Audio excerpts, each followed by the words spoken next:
আসসালামু আলাইকুম দর্শক, আমি নাফিস আগরওয়াল নার্সারির সাথে দেখে ইসলাম কামাল হোসেন বলছিলাম। দর্শক, আজকে আপনাদের একটা ভিডিও দেবো, আনকমন একটা ভিডিও বলতে গেলে। তো আমি এখানে একটা ইউশেপ মাচা, যেটা আমাদের ওই যে টমেটোর জন্য যে আমরা মাচা দিয়ে বর্ষাকালীন টমেটো করি, তো ওইরকম একটা মাচা তৈরি করছি। মূলত আমার এক আত্মীয়, সে সৌদি আরবে থাকে। তো বিদেশি জাতের শশা আমরা শুনছি যে এক গিটে 3, 4, 5টা করে শশা হয়। তো সেই জন্যে আমি তারে দিয়া এক প্যাকেট বীজ আনাইছিলাম। বীজের মূল্য রাখছে হলো 1000 পিস, হলো আপনার 500 পিস বীজ, দাম রাখছে হলো 7000 টাকা। তো সেই ক্ষেত্রে একটা বীজ তো অনেক টাকা দাম পড়ছে। আমি আসলে ওই বিদেশিতে দেখছি যে এরা কোনো শাখা প্রশাখা রাখে না। তা আমি আসলে এই পরীক্ষামূলকভাবে দেখছি যে এটা শাখা না রাখলে বা কী হয়। এমনি অল্প কিছু যারা পাতলা পাতলা গজাইছিল, কিছু যারা মারা গেছে, তখন যারা গজাইছে তখন এই শালিক পাখিতে বিচি যখন গজাইছে তখন খেয়ে ফেলছে। তো আমরা কী করছি, তো সেই যাত্রা পরে শাখা প্রশাখাগুলো কাটি নেই, কেমন কি হয় না হয়।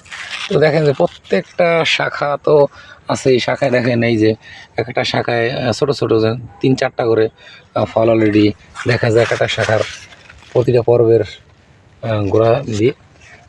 তো গাছের পাতা ফলে মাশাআল্লাহ রোগ ব্যাধি তেমন নাই। একবার শুধু স্প্রে করছিলাম মনে হয়, একবার ছত্রাক দিয়েছিলাম বৃষ্টির কারণে, আর একবার দিয়েছি হলো কীটনাশক যেটা।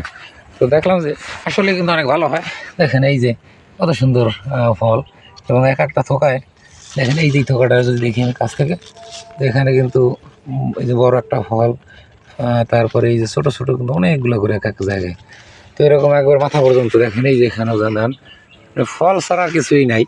সব গাছে যে শাখা বসে, তবে শাখাগুলো যদি আমরা কাটতাম, সেই ক্ষেত্রে আমার মনে হয় যে দেখেন শাখায়ও কিন্তু এই যে শাখায়ও 3-3টা করে ফল এক একটা শাখায়, প্রত্যেকটা পর্বের এই দিয়ে। তো আমরা যদি এই এরকম ধরনের চাষ করি তাহলে অথবা লাভবান হতে পারবো। তা আমি পরীক্ষামূলকভাবে করছি। তো আমার পরবর্তী চিন্তাধারা যে আমি পলি হাউস করে তার ভিতরে এই জাতের শশার চাষ করবো ইনশাল্লাহ। এবং এটা খাইতেও নাকি খুব সুস্বাদু, এবং খুব ছোটো থাকতে এগুলো খাওয়া যায়, আর এগুলো বাজার মূল্য অনেক বেশি থাকে। দেখেন যে এইখানে 4টা অলরেডি, এই একটা, এই 2টা, ছোটো ছোটো আরও দেখেন 4টা 5টা এরকম। প্রত্যেকটা পর্বে কিন্তু বৈশিষ্ট্য হলো একটা বড় হয়, এটা শেষ হওয়ার পরে আবার দেখেন পাশেরটা একটু ওইটা আবার মানে ফলন হয়, একসাথে আসে না। দেখেন এখানে, দেখেন এখানে তো ওই ভোটার ভিতরে আমি দেখতেছি 1, 2, 3, 4, 5, 6, 7টা, এখানে 7টা ফল এক জায়গায়। দর্শক, আসলে আমরা যদি এরকম ধরনের চাষ, একটু আধুনিক চাষ পদ্ধতির সাথে জড়িত থাকি বা এগুলো করি, আমার মনে হয় যে কৃষিতে লাভবান হওয়া যাবে। এখন তো গাছের প্রত্যেকটা গাছে খুব সুন্দর, কোনো গাছে কোনো রোগ পোকা নাই বললেই চলে। মানে শশা গাছে তো বাইরে আছে, অলরেডি ফল সেটিং হয়ে গেছে, এখনও গাছের দেখেন কোনো সমস্যা নেই ইনশাল্লাহ, আলহামদুলিল্লাহ অনেক ভালো অবস্থা আছে। তো আমরা পরবর্তী দেখি ফল সেটিং হওয়ার পরে আপনাদের আবার ভিডিও দেবো। তো দর্শক, দেখি যে আপনাদের ভালো কিছু সংবাদ দিতে পারি কিনা। তো পরবর্তী পর্যায়ে তো সবাই ভালো থাকবেন, সুস্থ থাকবেন, আল্লাহ ভালো রাখুন সবাই। আসসালামু আলাইকুম রহমতুল্লাহি ওয়া বারাকাতুহু।